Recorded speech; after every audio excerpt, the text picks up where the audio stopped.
Hello friends, welcome জানাচ্ছি আমার YouTube চ্যানেলে। সবাইকে চলে এসেছি আপনাদের জন্য আরও একটা নতুন ভিডিও নিয়ে। মাধ্যমিক পরীক্ষা 2025 চলছে এবং তার প্রত্যেকটা আমরা ভিডিও শেয়ার করছি আপনাদের কাছে, বিশেষ করে রিভিউ শেয়ার করছি। এবং আমরা বাংলা, ইংলিশ, ম্যাথামেটিক্স বা হিস্ট্রি প্রত্যেকটা পরীক্ষার দিনে আমরা গ্রাউন্ড লেভেলে গিয়ে স্টুডেন্টসদের কথা বলছি, জানছি যে কোন কোয়েশ্চেনগুলো সহজ এলো, কোন কোয়েশ্চেনগুলো মডারেট এলো। সব থেকে হতাশ হয়েছিল পড়ুয়ারা, বিশেষ করে আমরা যখন রিভিউ করতে গেছিলাম, একদম স্টুডেন্টসের কথা বলেছিলাম ডাইরেক্টলি অঙ্ক পরীক্ষার সময়। কারণ অঙ্ক পরীক্ষার আগে একটা বিশদ টেনশন থাকে, একটা টান উত্তেজনা থাকে। এবং এই অঙ্ক পরীক্ষাতেই এমন কোয়েশ্চেন এসেছিল যে কোয়েশ্চেনটা পেয়ে কিন্তু স্টুডেন্টসরা খুশি হয়নি। এবং তারা পরীক্ষা থেকে, পরীক্ষার হল দিয়ে বেরোনোর পরই তারা অনেক স্টুডেন্টস জানিয়েছিল যে পরীক্ষা তাদের ভালো হয়নি। এর মধ্যে ছিল অনেক কটা কারণ, তবে তার মধ্যে একটা বিশেষত কারণ যেটা চলে আসছিল, বিশেষজ্ঞরাও বলছিল দুটো এমন প্রশ্ন এসছে যে দুটো প্রশ্ন কিন্তু জল ঘোলা করছিল, কারণ বিতর্ক সৃষ্টি করছিল। অনেকেরই বক্তব্য যে এই দুটো প্রশ্ন কিন্তু আজকে তাদের সিলেবাসের বাইরে থেকে এসছে। মাধ্যমিক পরীক্ষা একটা যখন হয় তার আগে অনেক রকমের সিদ্ধান্ত নেওয়া হয়, অনেক রকমের ধাপ বাই ধাপ এগোতে হয়।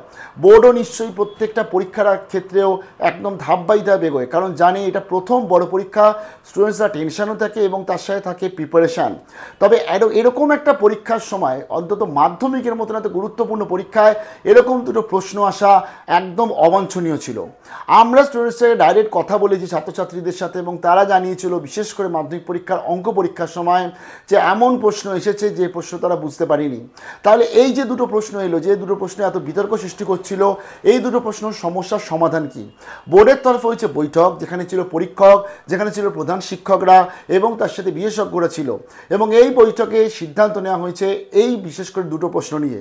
তবে তার আগে জানাই যে বোর্ডের তরফ থেকে কিন্তু এমনও বলা হচ্ছে যে এই প্রশ্নগুলো সিলেবাসের বাইরে না, কিন্তু তারা একটা ডিসিশন তারা নিয়েছে যে এই যেহেতু প্রশ্নটা বিতর্ক সৃষ্টি হচ্ছে, তাই এই দুটি প্রশ্নে যারা বিশেষ করে অ্যাটেন্ড করে আসবে এবং ঠিকঠাক পদ্ধতি অনুযায়ী তারা যারা পরীক্ষাতে উত্তর লিখবে তাদেরকে নম্বর দেওয়া হবে।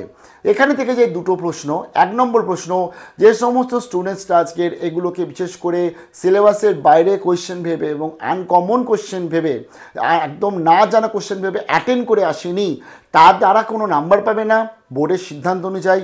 এবং যারা আজকের এটাকে অ্যাটেন্ড করে এসছে এবং পদ্ধতি অনুযায়ী মেলানোর চেষ্টা করেছে তারা নাম্বার পাবে।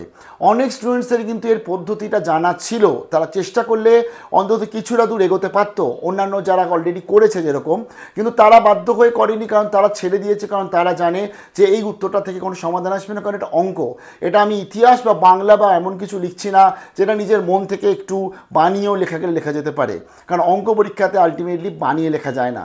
কিন্তু বোর্ডের তরফ থেকে সিদ্ধান্ত যে সমস্ত স্টুডেন্টসরা ঠিকঠাক পদ্ধতি অনুযায়ী অ্যাটেন্ড করেছে তাদের নম্বর দেওয়া হোক।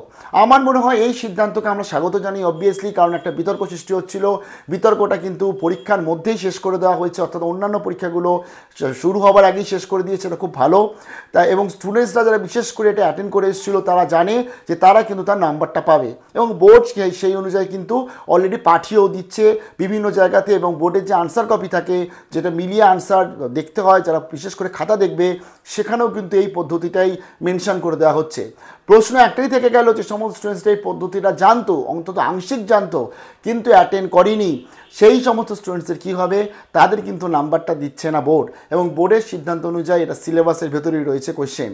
সবথেকে ভালো আজকের এটা, এই প্রশ্নটা যদি অ্যাভয়েড করে বোর্ড যদি সমস্ত স্টুডেন্টসে বিশেষ করে এই দুটো কোয়েশ্চেনকে যদি অ্যাভয়েড করে নাম্বারটা দিয়ে দিত, তাহলে কিন্তু এর পরবর্তী আর কোনো বিতর্ক আসতো না যে হ্যাঁ এটা আমরা সিলেবাসের বাইরে নয় অথবা আমরা নাম্বার দিচ্ছি পদ্ধতির জন্য, এটা কেন দিচ্ছে? এটাও একটা প্রশ্ন। কেন কোনো বোর্ড যদি কেউ আজকে কোয়েশ্চেন করে থাকে, তাহলে বোর্ড কোনো দিন এমন কেন কোয়েশ্চেন করবে যেখানে তারা আজকে এই সিদ্ধান্ত নিচ্ছে যে পদ্ধতি ঠিক করলেই নাম্বার দেবো? তাহলে কি সেখানে কোনো খামতি রয়ে গেছে? তাহলে কি এটা সত্যি সিলেবাসের বাইরের কোয়েশ্চেন?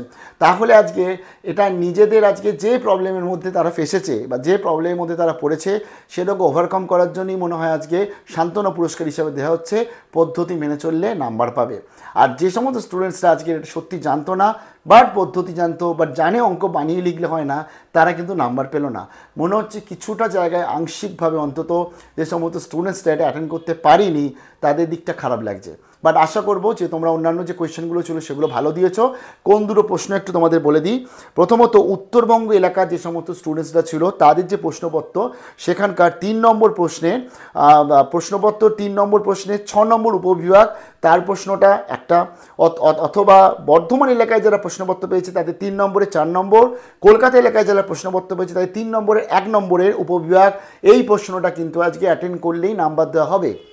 তার সাথে সমস্ত রিজিয়নেরই 15 নম্বরের 2 নম্বর উপবিভাগের এই কোয়েশ্চেনটা কিন্তু অ্যাটেন্ড করলেই তোমরা নাম্বার পাবে, এমনটাই সিদ্ধান্ত জানিয়েছে বোর্ড। পরবর্তীকে আপডেট আসছে নিশ্চয়ই শেয়ার করব। তবে আমার মনে হয় যে বোর্ডের আরও 10 বার ভাবা উচিত, এবং অন্তত বিশেষ করে যখন দুটো এরকম প্রবলেম বেরোলো তাহলে সেটা পুরোপুরিভাবে স্টুডেন্টসদের নাম্বারটা দিয়ে দিলে ভালো হয়, যারা বিশেষ করে অ্যাটেন্ড করেছে অথবা যারা অ্যাটেন্ড করেনি। কারণ অনেক স্টুডেন্টসরাই পারতো, জানে আমরা লাস্ট অবধি মিলবে না, তাই তারা অ্যাটেন্ড করেনি। এবার যদি আমরা ট্রেন্ডটা দেখি মাধ্যমিক পরীক্ষা কেমন হলো, বাংলা কোয়েশ্চেন অনেক স্টুডেন্টসরা বলেছে 70% স্টুডেন্টসরা বলেছে ভালো হয়েছে, 30% স্টুডেন্টসরা বলেছে ভালো হয়নি। তাহলে এইভাবে কিন্তু বিচার করলে হবে না যে 30%ই পড়াশোনা করে না। 30% স্টুডেন্টসরা তারাও পড়াশোনা করে, বাট তাদের কাছে বাংলা কোয়েশ্চেনটা টাফ লেগেছে। তার মানে আমি একটা স্ট্যান্ডার্ড কোয়েশ্চেন পেলাম বাংলাতে। ইংলিশের ক্ষেত্রেও কিন্তু রিপোর্ট রাইটিংয়ের যে আজকে বিশেষ করে রিপোর্ট রাইটিং যেটা এসছে সেই নিয়ে কিন্তু কিছু আজকে মতবিরোধ ছিল স্টুডেন্টসদের মধ্যে, এবং সেটা আমরা পড়ুয়াদের সাথে কথা বলে জেনেছি। অন্যদিকে আজকের ম্যাথের পরীক্ষা আমি তো অলরেডি বোর্ডের তরফ থেকেও সিদ্ধান্ত নিয়ে নিয়েছে, তারা হিসাব মতন তাদের একটা ভুল স্বীকার করে নিচ্ছে, না হলে তো কেউ নাম্বার দেয় না পদ্ধতি এলে। আর আজকের ইতিহাস পরীক্ষারও কিন্তু 1 নম্বরে যে শর্ট কোয়েশ্চেনগুলো অনেক স্টুডেন্টসদের কাছে কঠিন লেগেছে, আবার অনেকের কাছে ভালো লেগেছে। তবে তার ফলে আমরা এটা বুঝতে পারছি একটা স্ট্যান্ডার্ড কোয়েশ্চেন হচ্ছে। 26 সালে যারা পরীক্ষা দিয়ে বিশেষ করে তোমরা কিন্তু বইপত্রটা খুঁটিয়ে পড়ো, কারণ স্ট্যান্ডার্ড কোয়েশ্চেন 25 সালে এলো। 24 সালেও আমরা দেখেছি কিন্তু অনেক কোয়েশ্চেন স্ট্যান্ডার্ড এসেছিল, 25 সালেও কিন্তু সেরকমই স্ট্যান্ডার্ড কোয়েশ্চেন আসছে। তার ফলে 26টা খুব ভালোভাবে পড়তে হবে। আর 25-এ যারা পরবর্তী পরীক্ষা দিচ্ছ তাদের সবাইকে জানাচ্ছি বেস্ট অফ লাক।